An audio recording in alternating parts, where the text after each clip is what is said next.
รักษาพ่อแม่พี่น้องลูกหลานเหลนวงศาคณาญาติทั้งสายโลหิตทั้งญาติธรรมทั้งหลายตลอดถึงข้าราชการทหารที่อยู่ในจังหวัดเชียงใหม่และกำลังปฏิบัติหน้าที่อยู่ชายแดนตำรวจครูบาอาจารย์พ่อค้าพาณิชย์เกษตรกรรมคนรับจ้างใจแรงงานคนขับรถขับลาทุกท่านที่เปิดวิทยุรับฟังเวลานี้เพื่อปากันมีความสุขกาย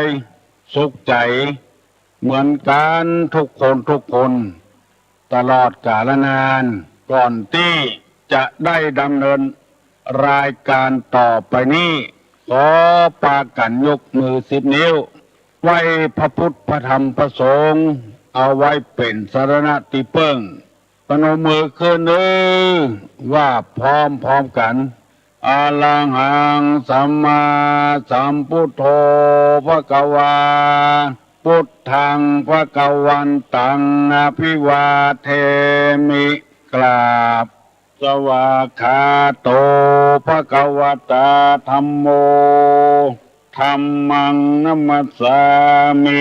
กราบสุปฏิปันโนภควโตสาวกสังโฆ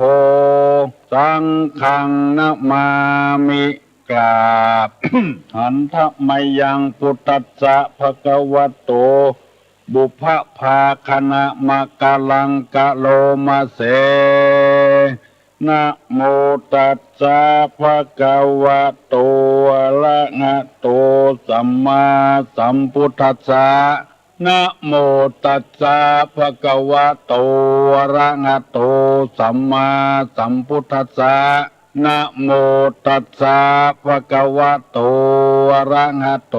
สัมมาสัมพุทธัสสะพุทธังสรณังกัจฉามิธัมมังสรณังกัจฉามิสังฆังสรณังกัจฉามิตุติยัมปิพุทธังสรณังกัจฉามิตุติยัมปิธัมมังสรณังกัจฉามิตุติยัมปิสังฆังสรณังกัจฉามิตติยัมปิพุทธังสรณังกัจฉามิตติยัมปิธัมมังสรณังกัจฉามิตติยัมปิสังฆังสรณังกัจฉามิ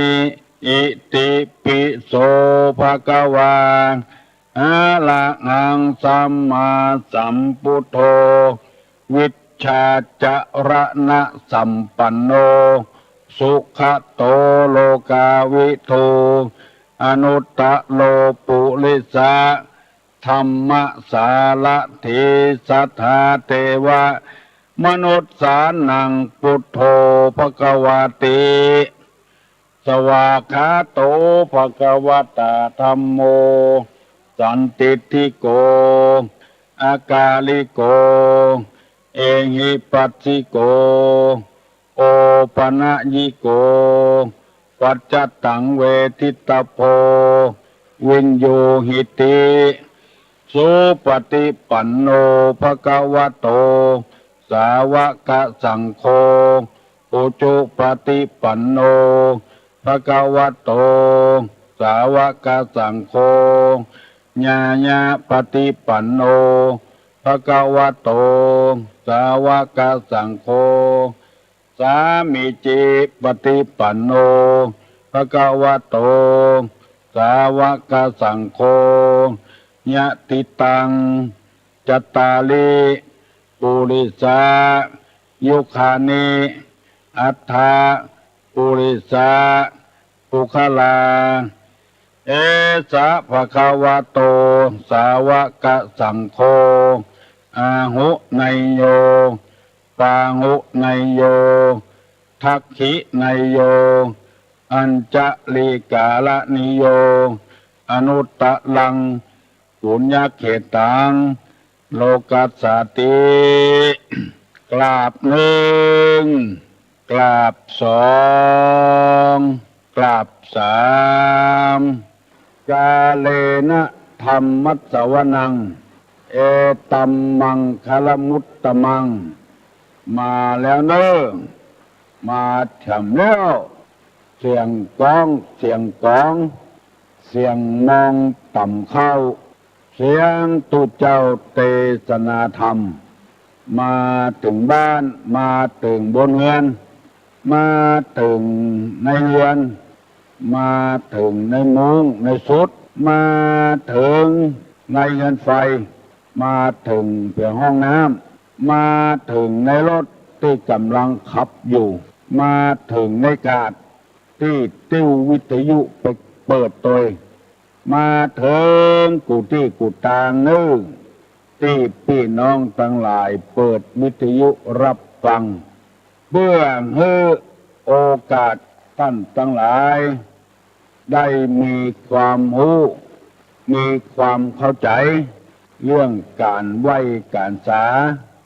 การกราบสัมมาคารวะมีมารยาท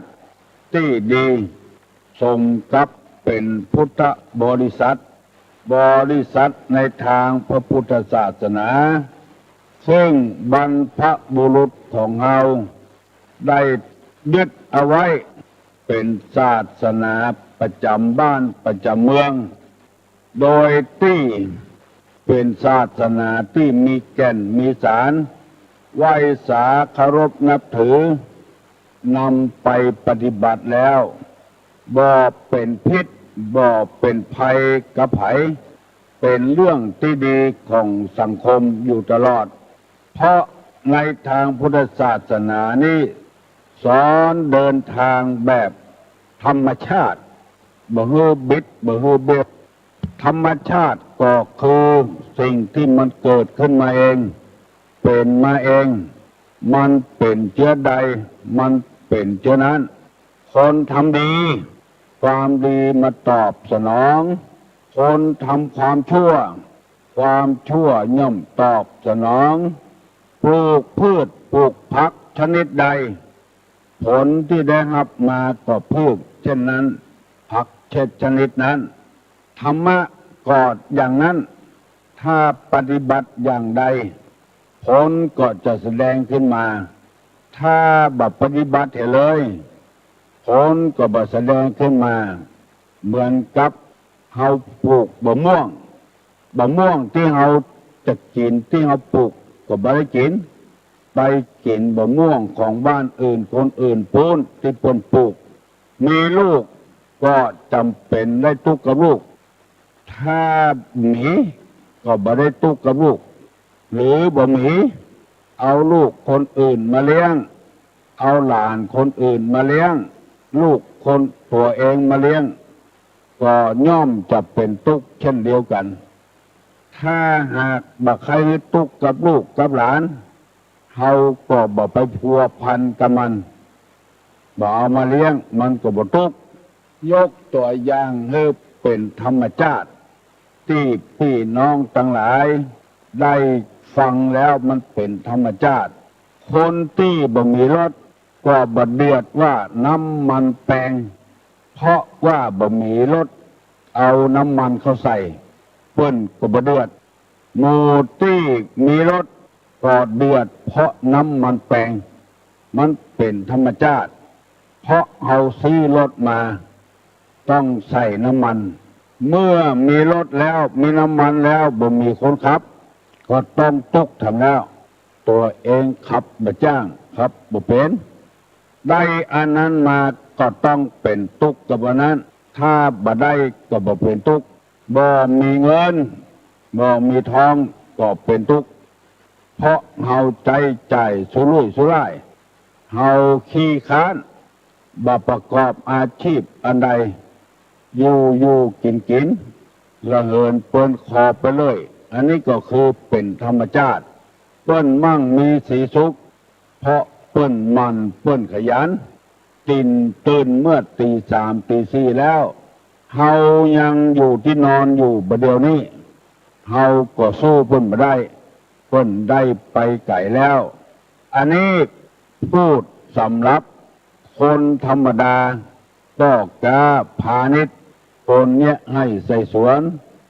สำหรับข้าราชการบ้านเมืองตลอดสัปดาห์หนึ่ง5 วันเต็มอันนี้ก็หันใจเพิ่นพ่องบันจะนอนอยู่ก็บอกว่าหยัง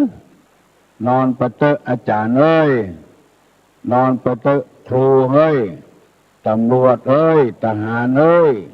ทหารก็บ่ได้ตำรวจก็บ่ได้เพราะมีกฎข้อบังคับอยู่แล้วสำหรับครูบาอาจารย์ก็ดีนายแพทย์ก็ดีพยาบาลก็ดีลูกขวายนั่นก็ได้แต่บางคนพอถึง6 โมงเนี่ยอยู่บ่ได้ละฟังเทศน์เพราะฉะนั้นพระพุทธศาสนาเฮาจึงเป็นศาสนาธรรมชาติคนใดทำเจือใดก็ได้ผลฉะนั้นแล้วมีความจำเป็นอย่างยิ่งที่คนเฮาจะต้องปฏิบัติตามหลักธรรมชาติอย่าไปฝ่าฝืนมันถ้าฝ่าฝืนมันเมื่อใดก็เดือดร้อนเมื่อนั้นเอาง่ายๆวิทยาศาสตร์คือการฝ่าฝืนธรรมชาติเพราะว่ามันเล่นงานขึ้นมามันก็เล่นดื้อๆมันแบบงามแบบเหมือนธรรมชาติต้องใส่เชื้อเพลิงให้มันต้องใส่มันเครื่องให้มันใครจะฟังบ่เข้าใจแต่ธรรมชาติของคนเนี้ยบ่ต้องเตือนอย่างแล้วกินข้าวป่าอาหารตามธรรมดานี่แหละสมมติว่าเฮารถไปเข้ายางระเบิดเถียขับไปสั่นทึดเถียอันนี้คือการฝืนธรรมชาติมันจะฮื้อเหมือนใจโดยทั่วไปนะเป็นไปบ่ได้บางครั้งมันไม่อยู่แต่เราต้องเสียเงินเสียทองเสียก้าทนุบำรุงมันยังเขี้ยวปลอมกับเขี้ยวแตะเขี้ยวแตะนี้บ่ต้องระวังรักษาอย่างกินข้าวแล้วก็แปรงฟันอย่าลุกมาก็แปรงฟันทำความสะอาดทุกมันแต่นะว่าต้องไปรักษาเนี่ยพอถึงข้าวมันหล่อนไปเอาเขี้ยวใหม่เขาใส่นั่นคือธรรมชาติเขี้ยวใหม่นี้บ่เกยกับปากกับคอกับปากกับคอบางคนเลยกินข้าวกินน้ำตึ๊ดออกก่อนอยู่มีใส่จังงามอย่างเดียวเวลากินข้าวบ่ม่วนอันนี้คือการฝืนธรรมชาติหัวเข่ากลางเป็นดามเล็กดามหล่าขึ้นจะเนี้ยเหมือนเก่าเหมือนเดิมบ่ได้บ่เหมือนธรรมชาติอันนี้คือวิทยาศาสตร์ฝืนธรรมชาติคนเฮาถ้าฝืนธรรมชาติเมื่อใดเหมือนเข้าก็เดือดร้อนเหมือนอันแต่ธรรมชาตินี่มันเป็นไปด้วยระเบียบของมันต่างหากตุลงได้บอกว่าลักษณะของคนนี้ต้องรู้จักตัวเก่านั่นก็คือการคนที่มีการเสงี่ยมเจียมตนนั้นไผก็ฮักก็ชอบมีกิริยามารยาทเรียบร้อยตุลงได้นำมาเสนอไปแล้วหลายข้อแล้วต้องเสงี่ยมเจียมตนคนเฮานี่ดัดได้ไม้บางอย่างก็ดัดได้เอามาแปลงรูปจ้างพ่องรูปนกพ่องรูปกระต่ายพ่องเพราะคนเอาดัดมันดัดอยู่ตลอดเวลาพอเผลอมากิ่งไม่ออกมาก็บ่เป็นรูปนกบ่เป็นรูปจ้างแล้วแต่ว่าคนเอาดัดตัวเดียวนิสัยมันจะเป็นไปตามนั้นที่ตุลงนำมาเสนอไปแล้วคือมีใจอ่อนน้อมบังคับที่จิตที่ใจพุ่นอย่าไปใจกระด้างกระเดืองถ้าใจอ่อนน้อมครบยำแยงแล้วร่างกายมันก็จะอ่อนน้อมไปตัวกำอู้กำจามันก็จะอ่อนไปตัวถ้าจิตใจกระด้างกระเดืองกำปากก็จะกระด้างไปตัวตีนมือนิสัยร่างกายก็จะกระด้างกระเดืองไปตัวบ่ยอมอยู่ในอำนาจของไผบ่ยอมเชื่อฟังตามไผแม้แต่ผู้นำของประเทศรู้อำนาจแต่ความอยากที่เกิดขึ้นป เป็นไปด้วยดีๆแต่เพราะนิสัยจิตใจกระด้างกระเดื่องบ่อ่อนน้อมบ่เคารพนับถือรัฐบาลเนี่ยอย่างกวางหูกวางตาไปหมดบ่เหมือนเจ้าบ้านเฮาธรรมดาปฏิบัติติดตามที่รัฐบาลสั่งมาผู้ที่มีใจกระด้างกระเดื่องจะต้องเป็นคนอย่างที่เขาว่ารัฐบาลไปคุกคุนอยู่กับเจ้าบ้านเจ้าจองเพราะว่าหาเสียงรัฐบาลไปต่างประเทศเพื่อไปสัมพันธไมตรีก็ว่าระยะนี้ไม่ควรไปเนี่ยยังบ่ได้สักอย่างเพราะว่าใจบ่อ่อนน้อมมาก่อนปากก็เลยบ่อ่อนน้อมทำไม่ยังเป็นพิษเป็นภัยไปหมดเนี่ยคือมันฝืนธรรมชาติเปิ้นทำความดีหูอยู่ว่าเป็นความดีก็ว่าเปิ้นยึดเป็นฐานหาเสียงหมู่นี้เป็นต้นสองมีความเจียมตนสงเงียมเจียมตนรู้ฐานะรู้ความเป็นอยู่บ่อาจเอื้อมขึ้นไปสู่เบื้องบนปากก็เจียมกำปากตัวเองก็เจียมตัวเองอันนี้มันเป็นธรรมชาติเพราะคนเรานี่อ่อนน้อมไปได้ฝืนธรรมชาติไปพ้องนั่นก็คือบังคับจิตบังคับใจมาเสียประโยชน์ได้ประโยชน์มาสู่เปิ้นสู่ตัวเป็นคนอ่อมน้อมคบยำแยงผู้เฒ่าผู้แก่สามบ่ถือตัวสี่บ่ยิ่งยโสห้าทำตนเหมือนผ้าเช็ดเท้าทำความสะอาดให้เปิ้นให้ความสะดวกให้เปิ้นหกทำตัวเหมือนกับโคเขาขาดบ่มีพิษบ่มีภัยบ่ฟิดไผบ่ไล่ฆ่าไผเจ็ดทำตนดุจงูพิษที่ถูกรีดแล้วบ่มีพิษบ่มีภัยกับไผผัวก็บ่มีพิษกับเมียเมียก็บ่มีพิษกับผัวแปดอ่อนโยนเก้านุ่มนวลวันนี้จะอธิบายคำว่าอ่อนโยนข้อที่แปดกับข้อที่เก้านุ่มนวลอ่อนโยนนี่บ่ใจอ่อนแอไปสังเกตพ่อผัวเมียเป็นอยู่กับกันเมียไม่ยิงคนใดอ่อนโยนต่อผัวได้ปฏิบัติปัดโผผัวจะมีคนนิยมชมชอบผมคนต่างภาคกลางภาคใต้นิยมมาเสาะเมียตังเหนือเพราะว่าคนตังเหนือนี้ได้รับอิทธิพลจากพระพุทธศาสนาปฏิบัติปัดโผผัวดีกูบาดย่างต่างเตียวอย่าว่าแต่คนไทยภาคกลางภาคใต้เลยแม้แต่ฝรั่งมั่งค่าก็นิยมเอาคนไทยไปเป็นเมียว่าใจเพื่อกามราคะอย่างเดียวเพราะแม่ยิงตังเหนือพ่อแม่เป็นคนสั่งคนสอนคืออ่อนโยนคือนุ่มนวลต่อสามีปฏิบัติดีแท้บางคนปฏิบัติเหลือพ่อเหลือแม่ผู้มือกำเนิดจำก่อนปฏิบัติสามีคนจึงนิยมชมชอบกันแม่ยิงฝรั่งชอบแต่งงานกับผู้ชายต่างประเทศอย่างจังภาคอีสานเพราะว่าคนผู้ชายต่างประเทศมีความนุ่มนวลอ่อนโยนบ่เหมือนคนไทยเฮา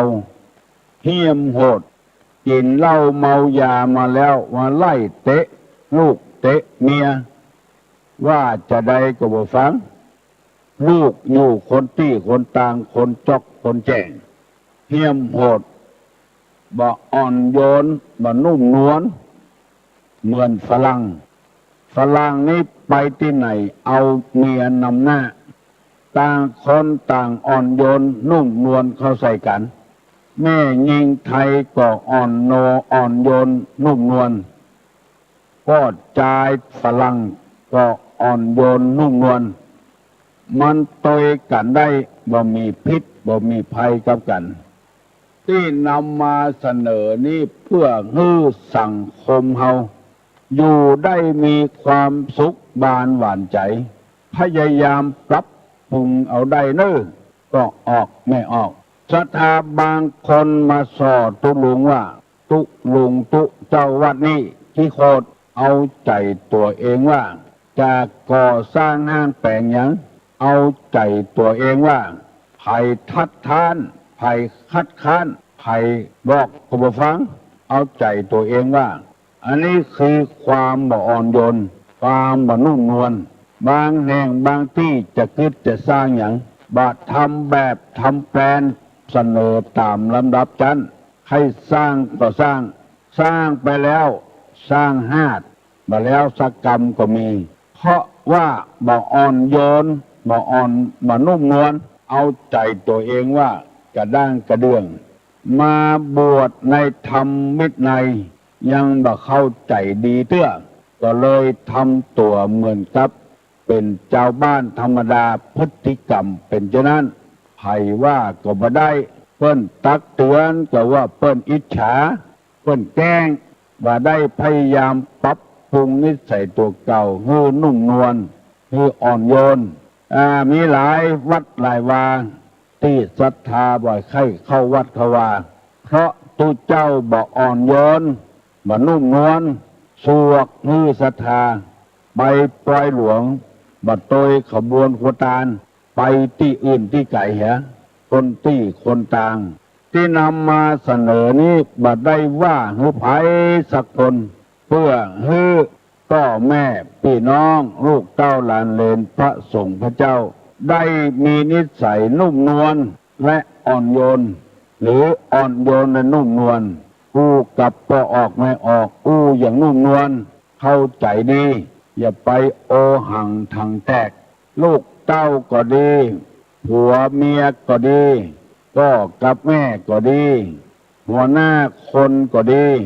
ข้าราชการทหารตำรวจก็ดีถ้าคนใดอ่อนโยนและนุ่มนวลหัวหน้าเจ้านายอ่อนโยนนุ่มนวลต่อลูกน้องก็ฮักก็แปลงไปใจอำนาจบาดใหญ่เกินไปมันก็หมดที่หมดทางพระพุทธเจ้าทำเป็นตัวอย่างบางคนจะมีคนฆ่าคนแกงบ่คอดกรรมบ่กระทำเวรอย่างเสียอย่างธรรมชาติจึงจะลงโทษมันคนเดียวปล่อยมันตามความต้องการของมันเช่นพระเทวทัตใส่ร้ายป้ายสีพระพุทธเจ้ากู้ยังแม้แต่ลมหายใจบดายก็ใส่ร้ายคือพระพุทธเจ้าโคตรแต่พระองค์ก็บ่โคตรยังนุ่มนวลอยู่ตลอดเวลาไปที่ไหนครั้งหนึ่งพระองค์ไปบิณฑบาตคนที่นอกศาสนาบ่มีศาสนาหานพระพุทธเจ้ามาบิณฑบาตมาเจ้าพร้อมกับด้วยภิกขุทั้งหลายคนนอกศาสนาปากันไล่ด่าพระพุทธเจ้าไปตั้งใดก็เกิดด่าจนพระอานนท์ทนบ่ได้ทูลถามว่าพระพุทธเจ้าหมู่นี้มันด่าตึงวันพระพุทธเจ้ายังบ่ย้ายไปที่อื่นเนี่ยพระองค์บอกว่าอานนท์เอ๋ยถ้าเฮาย้ายไปที่อื่นด่าเฮาแถมเฮาก็ย้ายไปแถมเฮาใจความอ่อนโยนใจความนุ่มนวลดีกว่าที่เขาด่านั้นมันบ่มีเป็นความจริงเขาใส่ร้ายป้ายสีต่างหากเขาบ่ฮู้น้ำธรรมคำสอนของเฮาเขามีนิสัยเจ้อี้มาแต่โคตรแต่เงาของเขาเพราะฉะนั้นเฮาจะบ่หนีเฮาจะอยู่เจี๊ยถ้ามันมีความผิดอย่างเขาว่าหมู่หัวโล้นหมู่บ่ทำประโยชน์หยังนุ่งผ้าก็นุ่งแบบไม่ยิงแจ้งมาก็เสาะขอกินกับเปิ้นหมู่สุดกำปิดอย่างหมู่เนี้ยหมู่นอกศาสนาด่าเพิ่นมันบ่เป็นไปอย่างนั้นเฮาบ่ได้ไปเบียดเบียนไผกุมบาดเหียขึ้นร่องไผจะใส่เฮาก็จะเอาไผบ่ใส่เฮาก็บ่เอาสุดแล้วแต่เจตนาความสุขของเพิ่นเฮาทำอย่างนี้ เฮาบ่ได้เกียรติได้ค้านอย่างที่กรรมเขาว่าอันนี้เฮาทำนุ่มนวลเฮาทำมันอ่อนโยนเฮาบ่ได้ไปท้าประทายเขาบ่ไปละอยู่นี่ก่อนเถอะนานไปนานไปความนุ่มนวลความอ่อนโยนของพระพุทธเจ้าสามารถชนะหมู่ที่นอกศาสนาฟังธรรมนักเข้าก็เลยเกิดศรัทธาเลื่อมใสพระพุทธเจ้าไปเองอาศัยความนุ่มนวลอาศัยความอ่อนโยนมาเดี๋ยวนี้นิยมน้ำยาอีกอย่างหนึ่งเรียกปรับความนุ่มซักผ้าเสร็จแล้วใส่น้ำยาปรับความนุ่มนุ่งผ้าตีบปรับความนุ่งแล้วมันม่วนใส่สบายผ้าตีบมันแข็งนี่มันใส่บ่อ่อนนุ่มใส่บ่สบายเพราะว่ามันแข็งนอนทับก็แข็งถ้าปรับความนุ่มเห็นแล้วนุ่งม่วนอุปมาฉันใดขอเมตตาผู้ฟังทุกคนได้พยายามเป็นคนอ่อนโยนเป็นคนนุ่มนวลจะไปทอมตัวนักก็บ่ดีเฮายังมีพิษมีภัยอยู่แต่ใจความนุ่มนวลความอ่อนโยนผัวทำก็ได้เมียทำก็ได้ลูกทำก็ได้ทำพ่อทำก็ได้แม่ทำก็ได้อย่างสมัยปัจจุบันนี้ใครอ่อนเกินไปลูกก็เลยได้ใจแต่ก่อนนี้ห้องแม่เฮ้ยก็เฮ้ยกี่ข้าวแล้วกาว่าบักกินเตื้อกะมาเดี๋ยวนี้ต้องคับต้องผมใส่ละอ่อนผู้บาดย่างตังเตียวลูกของแม่เจ้าอ่อนโยนอ่อนนุ่มฟังแล้วมันม่วนมีหลายคนที่ใจวาจานุ่มนวลต้องคนพ่อลูกกินเข้าด้วยกันกินไปลูกมันไปคบใส่หัดใส่ทรายกินกับเข้าให้ขึ้นพ่อบอกว่าถามว่าให้อย่างพ่อคบใส่หัดให้ดักเหี้ยพ่อเข้ามันปลูกกับดินมันก็เอาพ่องอดเอาเหี้ยนุ่มนวลใส่ลูกน้องเอ๋ยปีหน้านะเฮาปลูกเข้าเฮาบ่ปลูกกับดินนะเนาะเฮาไปปลูกบนป่ายไม้พุ่นเนาะลูกเนาะลองคิดพอเรานุ่มนวลขนาดนักนุ่มนวลต่อลูกมันก็คิดได้ว่าไปเป็นได้จะได้เอาเข้าไปปลูกบนป่ายไม้มันปลูกกับดินมันก็ย่อมเป็นหัดอยู่พ่องตุลงไปหันคนที่อ่อนนุ่มอ่อนโยนและอ่อนนุ่มนวลนี่ไปหันก็ขุนสันกระแปงเนี่ยก็ขุนเป่าก็ขุนเป็นประชาเพื่อนึ่งปนิมนต์ประเทศเพิ่นก็มานั่งนี่ป้อเป็นป้อของพ่อเลี้ยงสวนเนาะเป็นป้อของพ่อเลี้ยงทองใบลูกเพิ่นเล่าให้ฟังใจความนุ่มนวลน่ะก็ถามว่าอันกาพ่อเลี้ยงสวนอยู่นี่ก็อยู่รู้ทุกเจ้าพ่อเลี้ยงพ่อเลี้ยงสวนลูกเพิ่นแต่เจ้าบ้านห้องพ่อเลี้ยงก็ห้องตัวเปิ้นห้องลูกเป็นพ่อเลี้ยงมันนุ่มนวลตุลุงได้ยินแล้วจำตะฮอดบัดเดียวเป็น40-50 ปีที่ล่วงแล้วมาแล้วอันนี้ยกตัวอย่างให้ฟังพ่อเลี้ยงใบพ่อเลี้ยงสวนนุ่มนวลอ่อนโยนว่าตามชาวบ้านว่าตามทุกเจ้าอันนี้ยกตัวอย่างให้ฟังพ่อคุณเป่าคุณเป็นประชานี่มีเมียถึง3 คนอยู่ด้วยกันทั้งหมดบ่มีการทะเลาะเบาะแว้งกันบางคนนี่เมียเปิ้นตายไปเป็นเมียของเปิ้นทำไมอยู่กับผัวอยู่ได้แต่ไปทะเลาะกับลูกติดเมียทำไมอันเนี้ยบ่อ่อนโยนบ่นุ่มนวลกระด้างกระเดื่องในที่สุดก็อยู่บ่ได้ต้องละกันหย่ากันเพราะว่าก็เดียวว่าจะมาช่วยกันกันหาให้เจริญรุ่งเรืองเป็นมาหาเรื่องลูกติดผัวบางคนก็ผิดกับลูกติดเมียจะเอาไอ้อย่างนักหนาอยู่ด้วยกันไปฮั่นละอยู่ไปตามน้ำทำไปตามตัวน้ำเพียงใดดอกบัวเพียงอันอยู่มาก็มาอยู่กับวัดกับวาเมินเข้าไปคุยลูกศิษย์ลูกหาเก่าไป สนไปส่อลูกศิษย์ลูกหาเก่าฮู้ครูบาอาจารย์ฮู้ตัวเองใครได้หน้าใครได้ตาหมูเนี้ยมันบ่อ่อนโยนบ่นุ่มนวลฟังว่าอย่าเตอะพอออกไม่ออกปนมมือเนอสัพพะโรคาวินิมุตโตสัพพะสันตาปวัตติโตสัพพะเวระมติกันโตนิพุโตจตุวังภวสัพเพติโยวิวัจจันตุสัพพะโลโกวินาศตุมาเตภวะตวนตราโยสุขีติคายุโกภวะอภิวาทนาสีริสานิจังวุธาปจายโนยัตตาโลธรรมาวัฏันติอายุวันโน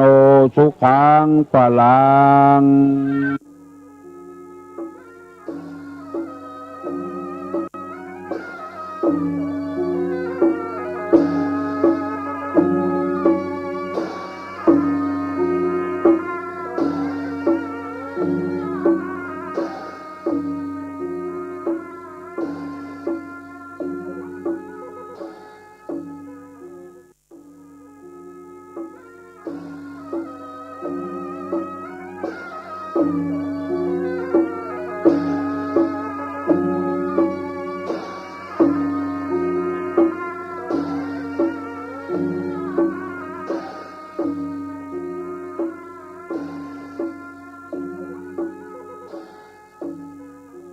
บุญเกิดจากการฮื้อตาน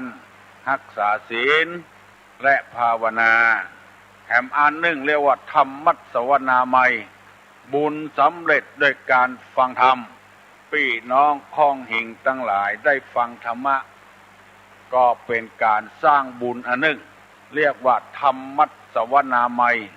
บุญสำเร็จด้วยการฟังธรรมเพราะธรรมะนี้เป็นอาหารทางใจพี่น้องที่พออยู่พอกินก็ดีร่ำรวยก็ดีอยู่ในครอบครัวที่มีความอบอุ่นก็ดียังบอกเข้าใจว่าธรรมะเข้าไปถึงใจท่านแล้วบอกว่าเป็นธรรมะศาสนาไหนเราได้อยู่ดีกินดีอยู่ม่วนกินหวานเพราะเหตุว่าสิ่งแวดล้อมของเรามันเป็นธรรมชาติเป็นธรรมะหอเฮือนเดือนดาวก็ดีที่อยู่ที่กินก็ดีลมหายใจเข้าออกก็ดีเป็นธรรมะทั้งนั้นเฮาบ่ได้กึดบ่ได้ถ้าตั้งอกตั้งใจฟังเท่าใดยิ่งได้บุญเท่าอันธรรมัสสวนามัยเปิ้นทำบุญทำทานเปิ้นสร้างคุณงามความดีที่ไหนเฮาไปร่วมบุญกับเปิ้นยินดีกับเปิ้นก็เป็นบุญเหมือนกันเรียกว่าปัตตานุโมทนามัยบุญสำเร็จด้วยการอนุโมทนาส่วนบุญเพราะฉะนั้นจึงไข้ขอวิงวอนพี่น้องทั้งหลายที่ธรรมะบ่เข้าถึงที่ถึงทางบ่เคยได้ยินธรรมะกำเตื้อโปรดอย่าเข้าใจว่าคนที่ทำบุญทำทานคนที่อาบน้ำฟังธรรมไปบำเพ็ญศีลบำเพ็ญภาวนาเป็นคนที่บาปอย่าไปเข้าใจจะอันเช่นปัญหาต่างๆที่คนนำมาเสนอให้ตู้ลุงฟังแล้วตู้ลุงก็ตอบไปเป็นต้นว่าพ่อแม่ตายตั้งเป็น10 ปี20 ปีแล้วไปตานขันเข้าให้เปิ้นป่วยอย่าไปเกิดนั่นละบ่ฮือเปิ้นไปเกิดซะกรรมไปจวนเปิ้นปิกมากินข้าวแถมอันเนี้ยยังบัดใจบุญเตื้อจะไปคิดว่าเข้าใจถูกต้องเตื้อเข้าใจที่ผิดพลาดมากตาลก็จังเปิ้นเตอะเปิ้นจะทำบุญของเปิ้นกึดเติงหาบุญคุณของพ่อของแม่ยินดีกับเปิ้นเฮาบ่ได้ทำเฮาก็บ่ทำแต่ว่ายินดีกับเปิ้นอันนี้ก็เป็นกองบุญบ่เชื่อลองไปถามครูบาอาจารย์ทุกเจ้าพนายทั่วประเทศไทยเด้อเรียกว่าปัตตานุโมทนามัยยังหนุ่มยังน้อยอยู่ไปฟังเทศน์ฟังธรรมไปนั่งจำศีลภาวนาบ่สมควรบาปหมู่นี้ก็ไปถามทุกเจ้าพนายบ่ได้บุญโดยเปิ้นแนะนำในทางที่บ่ถูกเปิ้นไปได้หรือเปิ้นไปอันนี้เรียกว่าปัตตานุโมทนามัยบุญสำเร็จด้วยการอนุโมทนาส่วนบุญ เปิ้นทำได้เฮาทำบ่ได้เฮายินดีโดยเปิ้นจะไปฮักไปห้ามเปิ้นจะกินจะตานภาพตาป่าตานกฐินกาตานไอ้หยังกาอายุยังหนุ่มอยู่ฟังตานเตื้อบ่ดีหมู่นี้น่ะจะเป็นบาปเข้าใส่ตัวเปิ้นจะทำบุญของเปิ้นฮื้อสบายอกสบายใจจะไปเกิดไปเกิ้งเปิ้นหมู่เนี้ยฮื้ออนุโมทนาด้วยเปิ้นบุญเปิ้นนักเปิ้นได้ตานโกยเนี่ยที่คนโบราณเปิ้นว่าขอตานโตยสักโกยขี้เปียเนี่ยอนุโมทนาร้อนๆดีร้อนๆดีทั้งนั้นเปิ้นจะกินสลากหากไม้กาตานอะไรอย่างกาเฮาอนุโมทนาโดยเปิ้นก็ได้บุญการฟังธรรมก็ได้บุญเรียกว่าธรรมสวนาไมบุญสำเร็จด้วยการฟังธรรมเป็นบุญทั้งนั้นอนุโมทนาโดยเปิ้นก็ได้บุญแล้วก็ฟังธรรมก็ได้บุญบางรายนี่เปิ้นเปิดวิทยุฟังเทศน์เมื่อเจ้าก็ไปว่าเฮ้อเปิ้นเนี่ยสลิดดกกาสลิดอย่างโง่เนี่ยมันจะได้บาปตัวเองทำบ่ทำยังบ่พอไปเอาบาปใส่เฮ้อเปิ้นแถม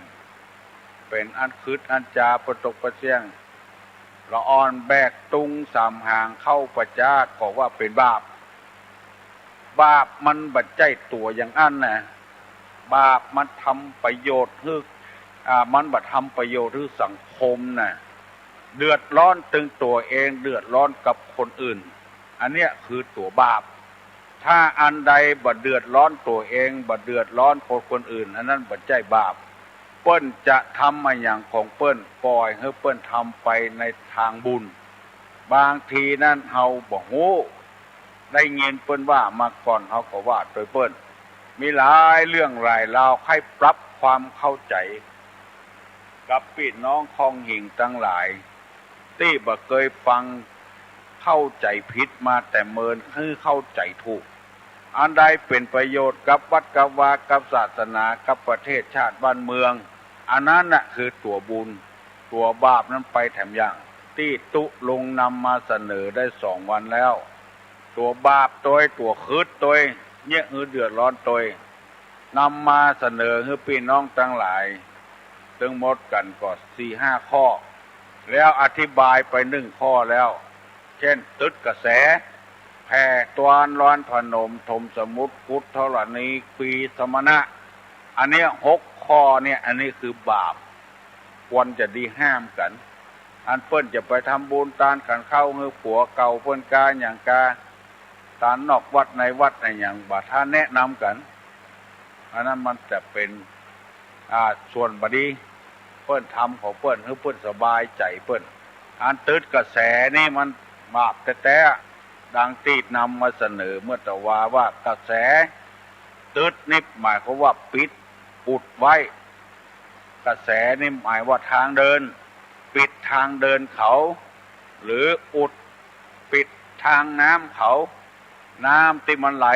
ตามธรรมชาติเนี่ยไปตึดเอาเข้าไปเป็นของตัวให้หมดไปปิดเป็นของตัวให้หมดบ่ฮือมันไหลล่องไปเป็นของเปิ้นมันบัดใจของไผศาลานาลีวิถีคีรีคงคาศาลาคงคานาลี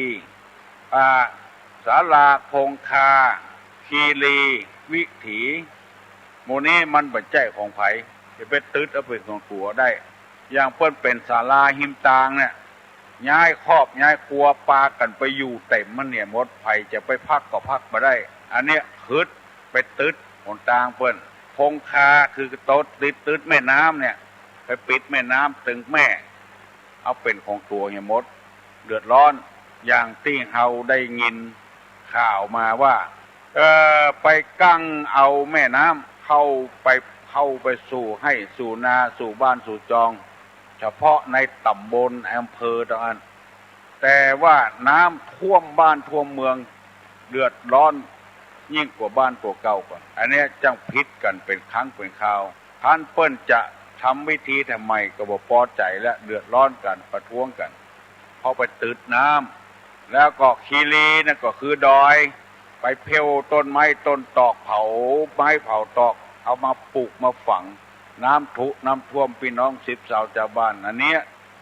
เนี่ยวิถีถนนคงคาแม่น้ำศาลาคือที่อยู่ที่อาศัยที่พักผ่อนคนแล้วก็คีรีคือดอยไปตัดไม้ตัดตอกอย่างน้ำท่วมน้ำทุเมื่อระหว่างแล้วเนี่ยคือทั้งนั้นอันนี้เรียกว่าตึดกระแสคือทางเดินของเปิ้นจะหิจะหาเปิ้นจะกล้าจะขายไปตัดไปบานเปิ้นจะได้เงินเปิ้นได้เงินสักกำตายบอกว่าพริกกับเกลืออีกก็มีนักต่อนักแล้วก็ว่าก็ได้ยินข่าวแรงงานต่างชาติเข้ามาขายแรงงานบ้านเฮาบอกว่าไผเป็นไผว่าไปปล้นไปฆ่าป้อของสารวัตรตำรวจจับได้ไปพอในทีวีโอ้ซ้อมอย่างเป็นซ้อมตีกระสอบทรายนี่เมียเหลี่ยเรียกหมดอันเนี้ยไปคัดจังหวะไปทำลายไปทำลายหนทางเดินของคนอยู่บ่ได้เงินก็บ่ได้ยังบ่พอถูกซ้อมถูกตีด้วยแถม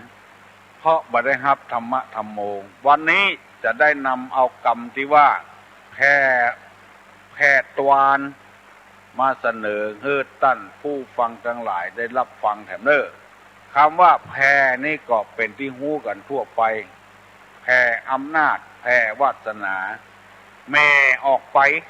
ตวานนี่ก็หมายถึงทวาร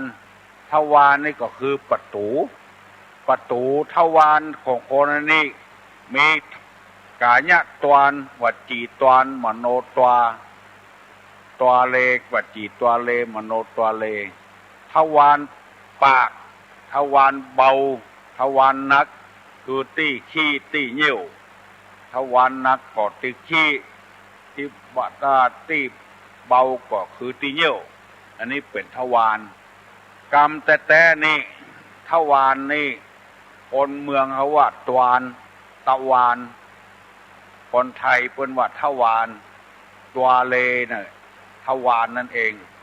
ปูจานบางบ้านตุดลุงไปได้ยินเขาใส่อ่านตัวหนังสือเวลาสุมาควตาน่ะกาญะทวาเลวจีทวาเลมโนทวาเลมันบ่ถูกแต่เป็นว่าตัวเลกาญะตัวเลวจีตัวเลมโนตัวเลเป็นว่าตัวตวาไม่ใช่ว่าทวาเลไม่ใช่ใครเคยได้โอกาสเว้นตาลฟังเห็นเนอะตุลุงจะนำมาเสนอไม่ใช่สอนตักเตือนกันมันบ่เข้ากับกำเมืองกาญะทวาเลวจีทวาเลมโนทวาเลมันมาถูกถ้าใครถูกว่ากาญะตัวเลวจีตัวเลมโนตัวเลแผ่งูตวานแผ่รูตวานแผ่ประตูแผ่อำนาจอันนี้หมายความว่าขยายประตูคือมันกว้างย้ายประตูคือมันกว้างอันนี้โบราณเปิ้นว่าถ้ามันบัดจำเป็นบัดถ้าขยายมันคำว่าแผ่นี่ก็คือขยายอยู่อย่างอันปล่อยมันอยู่อย่างอันเช่นปอดเช่นแม่เฮาถ้ามันมีความจำเป็นก็ขยายออกได้กรรมโบราณเพิ่นยังบอกว่านิมนต์ตุเจ้ามา4 ตนแปลงสตวง4 อันแล้วนิมนต์ตุเจ้ามาถอนถอนประตูเขาจะย้ายตะวันตกกันจะย้ายตะวันออกกันถอนแล้วก็ตุเจ้าบุบเห็นหน่อยตุเจ้านั้นแปะขืดแปะจาแล้วเขาก็กล้วยเขาก็กล้วยปลากันรื้อถอนแล้วก็เพื่อว่ารถมันจะเข้าได้การรถ10 ล้อการรถ6 ล้อ5 ล้อนี่การอันนี้เรียกว่าแผ่ตวานแผ่ทวารขยายประตูบ้านประตูหัวเพิ่นว่ามันบ่ดีมันคืดอันนี้ก็คือหมายความว่าเฮามีอาชีพค้าขายเฮาจะแผ่ไปที่อื่นคือไปตั้งสาขาที่อื่นนี่บ่เป็นอย่างเวลาเนี้ย ร้านสรรพสินค้าต่างๆที่ใหญ่ๆโตๆนะจะเอาไปตั้งตามอำเภอต่างๆหมายความว่าใครซื้อไอ้อย่างคือไปซื้อทีเดียวทั้งหมดแล้วก็ร้านค้าน้อยๆนิดๆตึงวันนี้ก็ตึงฝืดอยู่แล้วคนใครซื้อก็ซื้อบ่ใครซื้อก็บ่ซื้อนั่งขายแข่งกันอยู่นั่นแล้วบ่พอใจเกิดจะเดินกันจะประท้วงกันเวลาเนี้ยเอารัฐบาลมาอ้างแถมแล้วอันเนี้ยคือแผ่ตวานแผ่ขยายประตูมันโคตรมันคืด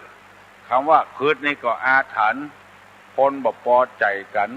เฮาประกอบอาชีพถ้ามันม่วนอกม่วนใจถ้าใครฮือดีนั่นก็เอาไปตั้งที่อื่นเอาไปตั้งขายที่อื่นจะไปตั้งขายที่เดียวมันนักหนาป้าป้านหมู่ร้านนิดๆน้อยๆในมันเดือดร้อนเปิ้นก็ลงทุนเหมือนกันหมู่ยักษ์ใหญ่ที่มีทุนมากๆเป็นหมื่นล้านพันล้านจะมาลงทุนคือหมู่น้อยๆเดือดร้อนอันนี้แผ่ตวานแผ่อำนาจแผ่วาสนาเมื่อมันนักขึ้นตัวจะเอาเหี่ยมดเหมือนกับหมู่ที่เบื่อป่าในหนองในคลองนั่นน่ะหมู่เนี้ยตกคืดหมดป่าตัวน้อยตัวนิดตายหมดป่าตึงคลองตึงน้ำแม่เปิ้นเบ็ดกินไซกินซ่อนกินกำ4-5ตัวพอกินเศรษฐกิจพอเพียงตัวนี่จะเอาเหี่ยคนเดียวหมดเอายาไปเบื่อป่าปูฝุ่นตัวนิดตัวน้อยปูหอยยังตายประตกประเสียงหมู่เนี้ยตกคืดหมดลองสังเกตพอเถอะมดบ้านหมดจองไปแผ่อำนาจเนี่ยคนเดียวจะกินเนี่ยคนเดียวคนตึงบ้านมาได้กินรู้แล้วตัวกินเนี่ยคนเดียวจะเอาเนี่ยคนเดียวโรยเนี่ยคนเดียวโรยแบบเนี้ยมันโรยบ่เมินเหมือนกับคนที่ก้ายาเสพติดก้าของเถื่อนก้าอาวุธเถื่อนลงทุนน้อยแล้วจะเอากำไรนักแผ่อำนาจแผ่วาสนาแผ่ประตูออกคิดว่าคนอื่นบ่ฮู้บ่มีไผฮู้จะโรยเนี่ยกำเดียวบ่เมินบ่นานฮู้ตัวแล้วเพิ่นจ้องไปเห็นแล้วที่อำเภอแม่ริมนี่ก็มีหลายรายอันเนี้ยคือแผ่โรยโวยลงไปไอ้อย่างมันถ้ามันโรยโวยลงไปมันผิดธรรมชาติเมื่อมันผิดแล้วก็อย่างว่านั่นนะโรยโวยก็เร็วโวยตกล่มตกจมโวยเร็วกว่าเปิ้นเพื่อหูบ่มีแล้วบ้านก็ยึดไปเห็นแล้วตัวเองก็ไปถูกคอกถูกขังตัวเฮ้อฮิหาก้าขายตามธรรมชาติเศรษฐกิจพอเพียงตึกใดตึกอันไม้เปิ้นอยู่ในแพะในป่าเฮาก็บ่ได้ปลูกเปิ้นน้ำก็บ่ได้ไปหดปุ๋ยก็บ่ได้ไปใส่มันออกมาเช่นใดเช่นเบาแล้วปลากันไปล้มไปโก้นไปฟันเปิ้นเอามาทำประโยชน์ส่วนตัวเลยเปิ้นจับเปิ้นยับเพราะว่าเปิ้นแกล้งหมู่เนี้ยหมู่นอกศีลนอกธรรมยินดีกับพี่น้องทั้งหลายกุคนนะที่ฟังตุลุงการฟังตุลุงนี่บ่ได้นำมาด่ามาแจ้งมาว่าอย่างนี้กันคือแนะนำตามหน้าที่ของตุลุงผู้มีหน้าที่นี่ตุลุงก็ทำตามหน้าที่ของตุลุงในจะเมื่อฟังดีๆเนี่ยบ่ได้ว่าอย่างฮื้อไผ่สักคนแต่คนอันนี้มันอยู่ที่จริยธรรมอยู่ที่ศีลธรรมพุ่นคนจะเป็นคนก็เพราะมีศีลมีธรรมผู้ที่เป็นครูบาอาจารย์ก็ดีเป็นพระสงฆ์พระเจ้าก็ดีที่มีหน้าที่นั้นจะต้องมีจริยธรรมของเพิ่นทำตัวเงือเป็นที่ฮักของคนลูกศิษย์ลูกหาปากันฮักกันชอบไปที่ไหนก็ยกมือไหว้อันเนี้ยหน้าที่ของตุลุง2ทำตนเงือเป็นที่คนเคารพยำเก่งบ่ป เปิดชั่วบ่ประพฤติหายบ่ประพฤติขาดทำตัวงื้ออยู่ไปตามนายทำไปตามตัว แล้วก็ทำตนให้เป็นเชี่ยวชาญยิ่งขึ้นมีกรรมมาอย่างสอนเจ้าบ้านเจ้าจอง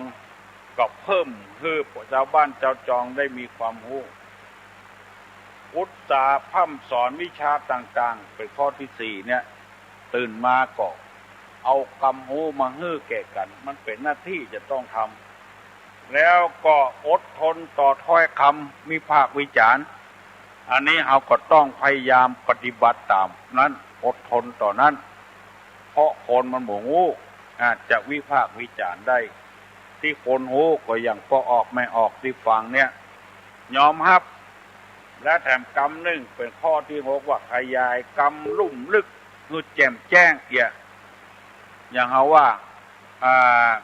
แผ่หูตวานเนี่ยมันรูตวานนี่เป็นกรรมที่มันลึกตุลงก็มาแผ่ให้มันแจ่มแจ้ง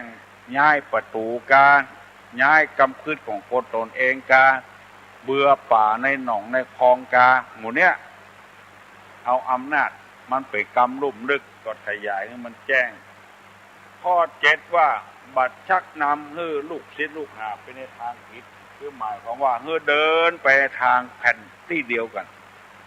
นั่นเป็นหน้าที่ที่จะต้องทำหมู่นี้เป็นต้นเพราะฉะนั้นตุลุงจึงนำมาเสนอให้พี่น้องทั้งหลายได้ฟังกูเจ้ากรรมว่าแผ่ตอนนี้ก็เข้าใจกันแล้วเนาะขยายประตูแผ่อำนาจของตัวเองอำนาจของตัวเองอย่างที่จริยธรรมอย่างต่างๆเปิ้นกำหนดกฎเกณฑ์ไว้บ้านไผ่บ้านมันผัวไผ่ผัวมันเมียไผ่เมียมันคือดูแลของไผ่ของมันเขาจะไปก้าวไก่เอาเมียเปิ้นมาเป็นเมียตัวอันเนี้ยแผ่อำนาจละหันผัวเปิ้นเป็นพักเป็นป่าเป็นไม้เป็นอะไรอย่างพยมดตัวเองนี่จะครองเนี่ยคนเดียวผัวเปิ้นก็มีอยู่แล้วถึงจะมีบุญวาสนาน้อยก็ตามก็ชื่อว่าเป็นผัวอยู่แล้วเปิ้นมีเมียอยู่แล้วเปิ้นมีเมียอยู่แล้วเขาเป็นมะเนี่ยไม่ยิงจะเอาผัวเปิ้นมาเป็นเมียตัวแถมเป็นผัวเปิ้นมาเป็นผัวตัวแถมผัวตัวก็มียังบอกพอเอาผัวเปิ้นมาเป็นผัวตัวแถมจะไปคิดว่ามันม่วนมันเก่งนะจะไปคิดว่านะคือระวังแต่อันเนี้ยคืดใหญ่สักวันหนึ่งพอด้วงอยู่ในไม้มันนกบะแห่ยังซับมากินจนได้ซับพกเอาหูเขาฟังก็ด้วงดินพดกัดแล้วก็กำเดียวเราซ้ำละลบกำเดียวก็ซับมากินละ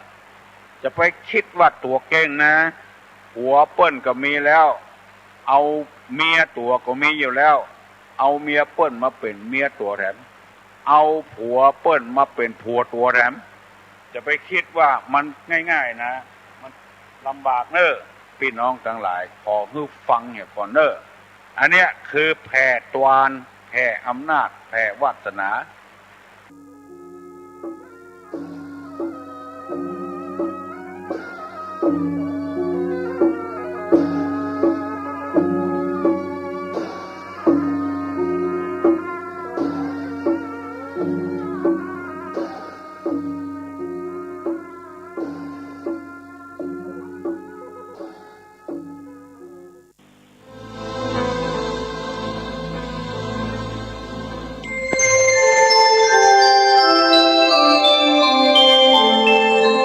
ขณะนี้